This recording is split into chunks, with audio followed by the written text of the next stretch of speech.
Pancen adoh ya Mas Gun Kalimantan karo Jawa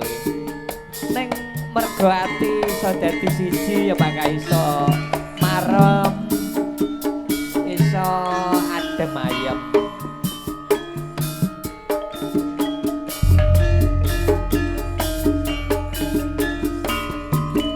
Aku tansah kelingan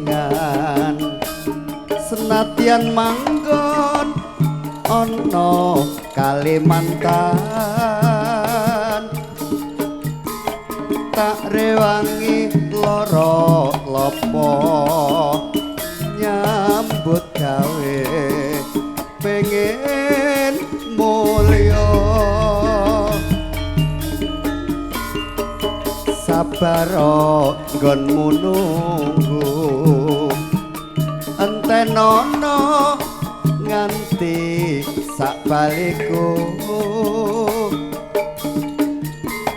sinimpen kangening tresno bisa ketemu bali ing Jawa Kalimantan banyu sing tak ombe kabeh mau kang dadi seksine Kalimantan nggonku nyambut gawe ning tresnaku ya mung kanggo kowe senadyan adoh ing paran mung tansah rasa katresnan ing Kalimantan lan Jawa ora bisa medhot take tresno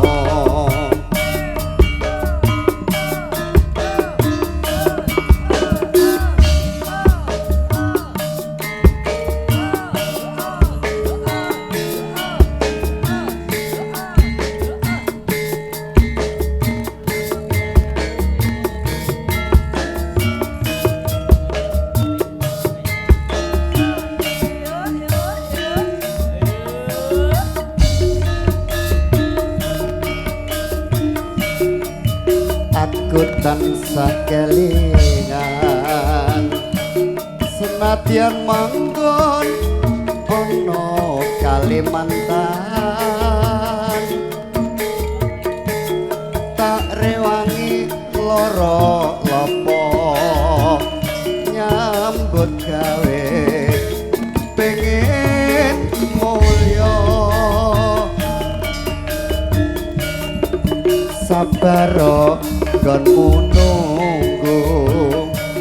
entenono nganti sakbaliku sinimpen kangening tresno bisa ketemu bali ing Jawa Kalimantan banyu sing tak ombe kabeh mau kang dadi seksine Kalimantan nggonku nyambut gawe ning tresnaku ya mung kanggo kowe senadyan ado ing paran mung tansah gedhe rasa katresnan ing Kalimantan lan Jawa ora bisa medhotake tresno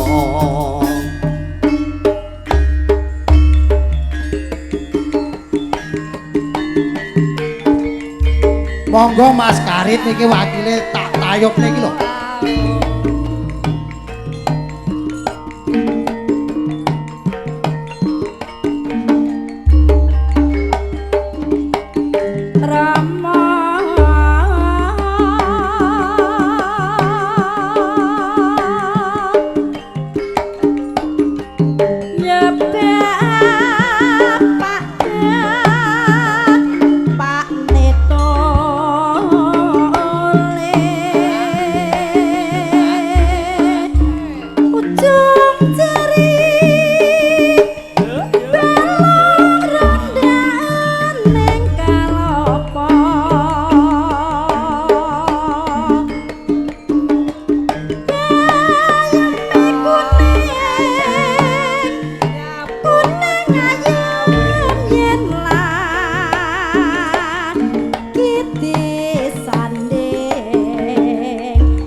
tumari semoga tepakipun ngunjuk panjenengan ya ngono Mas tresno larangan barang kula tiloske ora dilarang barang kok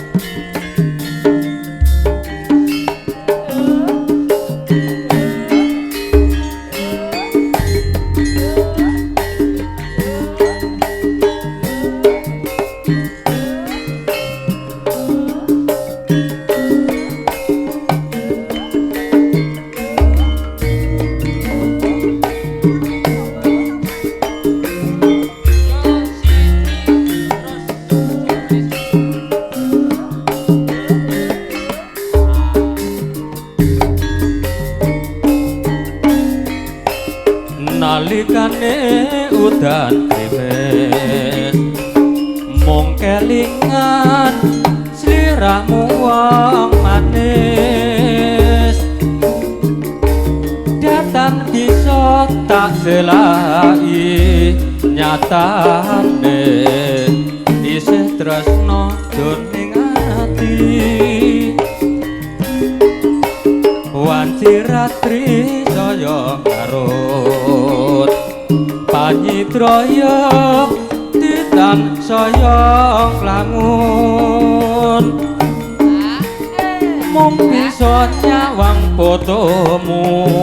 ra krasa ngatas telok atiku sayang iki pancen kasunyatan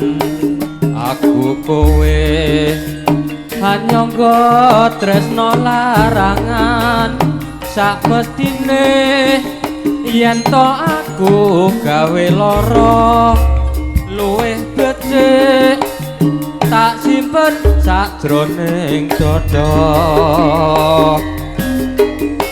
wis tak trima nadyan lara tak simpen nganti pupuh sing nyawa lila aku kudu lila sliramu dadi karepe wong liya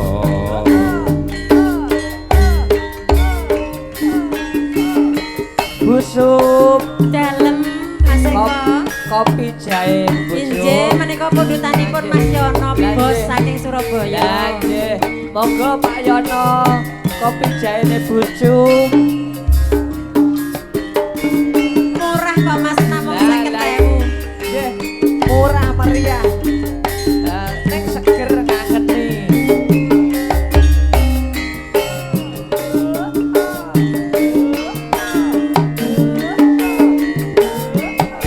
lek suwe ora ngicipi kopi jahene busuk ki wae tenan kangen nyuwune manis napa legi alah pokoknya sak napa-napa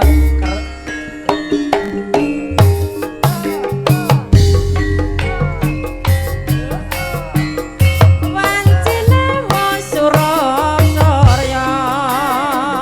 sisih wetan padha sesulae rembulan katon dadari nuruti senenging ati wong-wong ing Karang Pratesan padha sanja ana warung kopi ngomong ngobrol tanpa guna ora mikir sesuk ora bojo senadyan kopi sak cangkir nanging bisa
Mas Andri kaya oleh gendul oleh tutupe. Nggih.